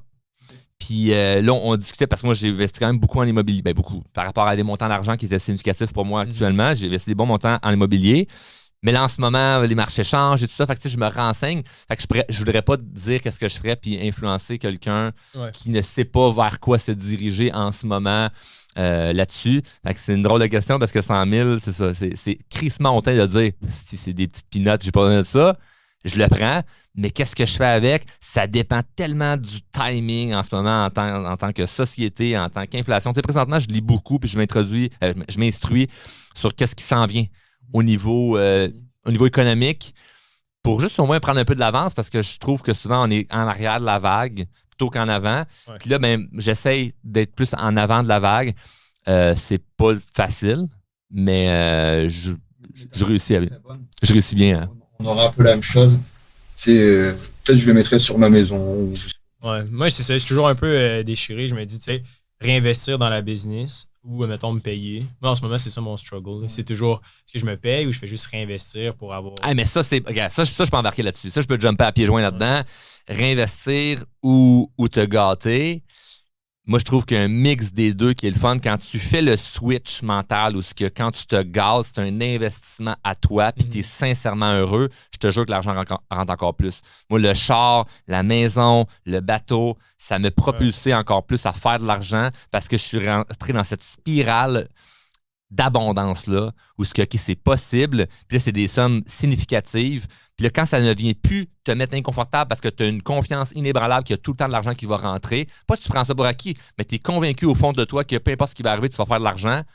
Ça t'aide. Ouais. Ça te pousse encore plus. Parce que le but, c'est pas non plus d'être sur le frein, mais c'est parce que c'est un beau discours de dire aux gens moi, là, je dépense pas, puis économe, puis j'investis. C'est pas mal, mais maintenant, c'est comme qu'est-ce que tu fais avec ton argent? Faut que tu profites de la vie aussi. Ouais. Fait que le struggle, je le comprends parce que j'ai été longtemps moi, dans la posture de non, faut que je me prive. Puis je vais en avoir plus tard. Puis à un moment donné, mais j'ai commencé à avoir des gens autour de moi qui ne se privaient pas. Mais pas qui dépensaient à outrance, mais qui investissaient dans leur bonheur. Puis moi, ça, je trouve ça le fun parce que ça te craint. Moi, ça me craint de payer un voyage à ma mère, ça me craint de voyager justement en famille, ça me motive de me payer des belles choses, de me dire si j'en veux plus. Puis, tu sais, moi, un objectif que j'ai, c'est d'arrêter de faire la crise de file d'attente pour embarquer dans l'avion, puis que l'avion, s'il décide que finalement il décolle 4 heures plus tard, ben t'attends là comme un cave. Ça m'est arrivé plein de fois. Moi, je pense que, puis ça vient pas de moi, c'était le Bradley qui disait ça. Il disait, tu sais que t'as réussi. Ça, c'est badass, là. Il dit, tu sais que t'as réussi dans la vie quand c'est toi qui décides quand l'avion décolle. Puis ça, moi, ça me parle. Je trouve ça le fun de dire comme. Mais en même temps, quand tu vas arriver, si c'est un objectif, quand tu arrives à avoir un jet, tu sais, ben, il y a des gens qui ont les moyens d'avoir un jet, puis ils l'auront pas, puis ils vont continuer à voyager en classe économique parce qu'ils pensent que c'est humble et noble de continuer de faire ça. Moi, je pense que non, c'est vraiment, ça te procure un bonheur de dire j'en veux plus. Mais pourquoi se priver, tu sais? Fait que moi, j'ai pas envie de me priver. C'est drôle que tu dises ça. J'ai acheté la BM il y a pas longtemps. Puis bon, je roulais dans les Kia. Donc, et je le disais à Hubert, j'ai pas dormi de la nuit. Quand j'ai signé les papiers, j'ai pas dormi de la nuit parce que je faisais l'erreur. C'est pas un gros paiement, là. C'est pas un gros paiement. Ouais, mais mentalement, tu changeais de raquette, non? Je changeais de braquette solidement. Moi, mes voitures étaient payées. Donc, tu payais zéro, là, tu passes à $1 millier de paiement, c'est clair. Là, tu sais, les assurances, un pneu de BM, c'est pas la même chose qu'un pneu de Kia. L'entretien, c'est pas la même chose.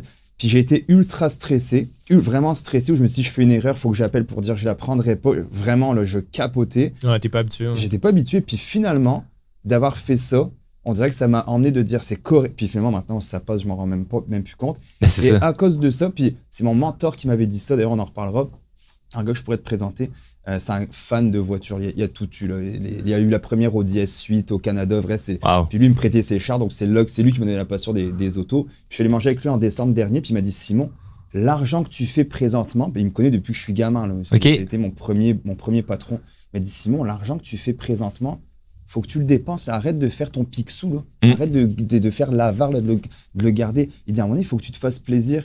Puis je me dis, c'est vrai, donc c'est là que j'ai décidé d'acheter, de prendre mon auto. Et pour vrai, ça m'a tellement appris beaucoup. La maison, c'est pareil. La maison, j'étais dans ma petite maison, puis j'étais je vais rester dans celle-là, je suis bien. Puis après, ma bande, elle a toujours voulu la grosse maison. Ouais. C'est vraiment la grosse maison, le gros garage, Ouais. le gros truc de luxe. Puis j'étais comme, non, on n'est pas prêt. Puis Mais tu te finalement, mens. je me mentais à Tu moi. te mens à te convaincre que t'es bien là-dedans. Là. Moi, je me souviens, ma dernière maison, c'était ma première. Je travaillais dans le sous-sol. Puis pour rentrer dans mon bureau, il fallait que je me penche la tête. Puis là, quand je parlais à des amis qui avaient des beaux styles de vie, puis qu'on était dans des situations financières similaires, moi, quand je leur parlais de mon mode de vie, de la petite maison, puis ça, j'essayais de me convaincre. Puis de les convaincre que non, je suis bien là-dedans. Puis moi, j'aime mieux réinvestir que me gâter. Puis au final, je me mentais. Puis en ce moment, j'investis pas moins parce que je me gâte. Puis je pense que c'est important aussi d'en parler. Mais faire attention parce que on est tous à des endroits différents dans notre vie et le but, c'est pas de prendre un ou l'autre. Je veux dire, je continue à faire les deux. Puis honnêtement, moi, je préfère plus investir que de dépenser. Mais à un moment donné, c'est que tu peux pas juste tout dépenser puis pas penser à ton avenir. Je pense que si initialement, tu veux avoir une certaine indépendance financière, tu le sais qu'il va falloir que tu investisses, pas que tu économises, mais que tu investisses. Donc, ça vient avec. Mais après ça, ben oui, c'est ça, tu peux faire les deux. Puis ça panne les opportunités aussi. Là. Ta Audi te coûte, je sais pas, 3 000 et quelques, mais peut-être que c'est parce que tu investis 10 000 ailleurs Exact. par mois. Donc, Exact. à un moment donné, puis c'est ça aussi, des fois, oui, ça te coûte cher, puis peut-être que ce 3 000-là, si tu fais le calcul des intérêts composés, puis que si tu en investis à 10%, ça te donnerait bien plus que ça. Mais c'est plate, ce calcul-là. Ça, c'est... Non, mais c'est bon, mais je veux dire, moi, je vais pousser un peu plus loin dans une idée entrepreneuriale. Ah, puis ça, là, c'est tellement. Je pense que il y a peut-être 3 ou 4 personnes qui vont écouter et qui vont faire comme ah, oui, ça, j'adhère à ce message-là, puis peut-être que les autres, non. Puis c'est correct, c'est pas mauvais ou bon, c'est plus comme ça dépend de ton niveau d'ambition, mais arrive à un niveau où ce que, man, le char, ton habillement, les bijoux, toutes ces choses-là que le monde va penser que c'est du flash, c'est des portes d'entrée qui donnent accès à des gens que tu n'aurais pas eu accès si tu n'arrivais pas avec cette espèce de paraître-là. Je m'explique. Mais je m'explique pour les... Pour moi, la BMW, le regard des gens a changé quand j'arrive. Mon patron qui était fan de voitures, il me disait, parce que lui avait plein de business, il me disait quand j'arrive avec ma Porsche ou sa Lambo ou sa grosse Range, il y avait une grosse baraque à Boucherville, il disait quand j'arrive là-bas, 95% de la vente, elle est conclue. Ouais. Il va même pas écouter ce que je vais dire, il va être comme... Mais ça dépend où puis qui. J'ai des amis présentement qui s'achètent des yachts et des patentes comme ça. Puis le but, c'est d'amener des futurs clients en bateau, en jet privé, puis tout ça. Parce que, imagine, mettons, il y a une belle transaction, on va dire, en immobilier qui doit se faire. Puis tu amènes à Miami sur ton yacht un potentiel partenaire. Comme c'est closé, là. Ouais. Comme lui, il va se faire appeler la semaine d'après pour se faire inviter prendre un café au Tim Hortons. Toi, tu l'as amené sur ton yacht à Miami. Ben, c'est sûr qu'à ton comptable, quand tu expliques la dépense du yacht, ça paraît hyper cher. Mais d'un point de vue opportunité, ça l'ouvre des portes. Donc, moi, je le vois, des portes que ça l'ouvre, et ça dépend où.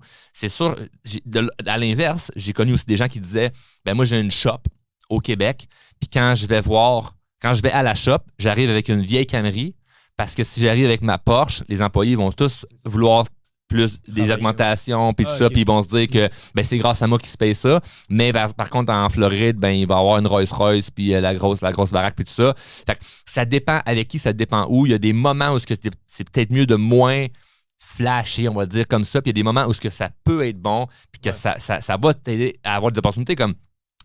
Cette année, moi, j'étais allé pour la première fois à F1 à Montréal. J'ai eu des billets là, corrects que j'ai réussi à avoir dernière minute. Mais cette année, là, attends un peu, là, moi, je vais aller me plugger dans des places qui sont chères. Pas parce que j'ai envie juste de dépenser. Je suis même pas un passionné de F1. Je vais aller là parce qu'il va pour rencontrer des gens. Puis même affaire pour les billets de hockey. C'est comme, puis je vais avoir accès à c'est ça, tu payes pour avoir accès à faire des connexions, à de la proximité. C'est comme quand je vais aller à Vegas, j'ai des gens que je m'en vais rencontrer en même temps là-bas. Oui, je m'amène ma mère pour la gâter, mais en même temps, je sais, il y a un endroit que je m'en vais, ça me coûte cher d'aller, c'est pour rencontrer des gens, connecter avec du monde qui vont pouvoir m'amener ailleurs parce que, hey, on est 8 milliards d'êtres humains, puis il y en a, on est rendu à quoi, 1500 ou 2000 milliardaires là, sur la planète, là? Je sais pas. Ouais. Fait que c'est très, très, très peu pour le nombre de gens qu'il y a.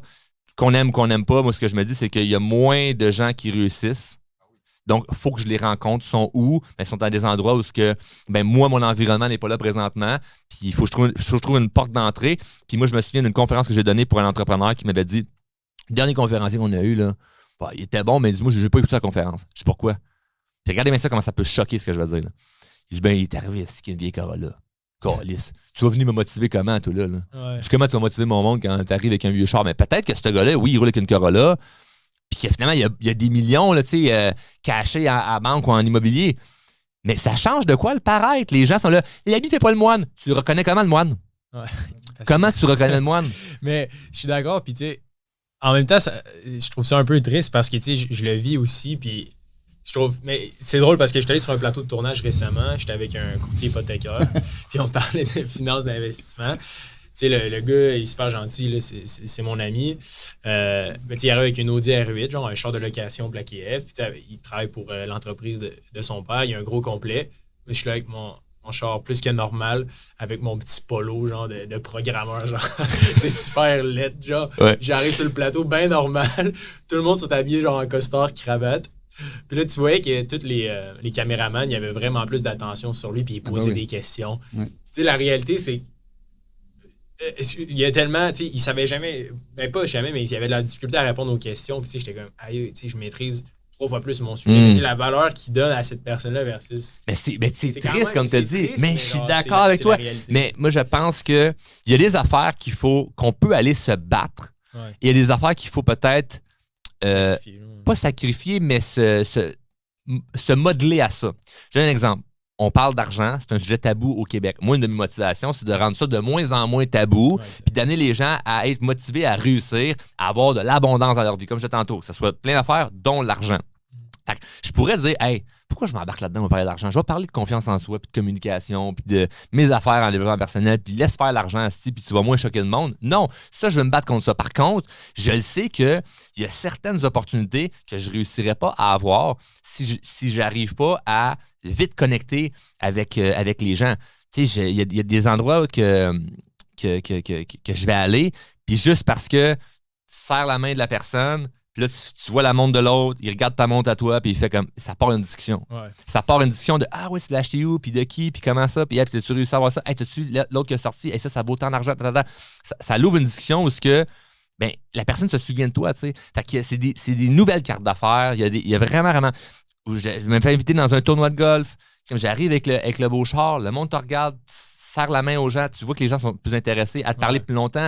Je peux comprendre que ça peut paraître plate, mais il y a un certain niveau où ça vaut la peine. Maintenant, est-ce que je dis achète-toi les gros complets, les gros chars quand tu n'as pas l'argent pour bien paraître parce que tu fais du fake it until you make it? Non, pas du tout. Là, quand tu commences, là, investis dans ton développement. Investis dans de la connaissance. Apprends à être cher. Parce que c'est sûr que si tu arrives avec la Ferrari, mais tu es comme ça, tu es gêné, tu n'oses pas parler aux autres, ou justement tu ne maîtrises pas ton sujet, là, tu es imposteur. Là, je parle de tu maîtrises ton sujet, tu es bon dans tes affaires, tu es compétent. C'est clair que si tu parais, tu ressembles à la personne qui est supposée réussir, ça va être un avantage parce que oui, l'habit fait le moine. C'est fou. Il est là? C'est vrai, l'autre invité. Merci, Charles. Ça fait un honneur et un plaisir là, de t'avoir sur le podcast en espérant un jour pouvoir te revoir. J'ai plein d'autres questions, entre autres machines distributrices. Mais on fera ça. Là, ça fait chier. On aurait pu dire ça plus longtemps. Plein d'autres affaires qui... voir son auto.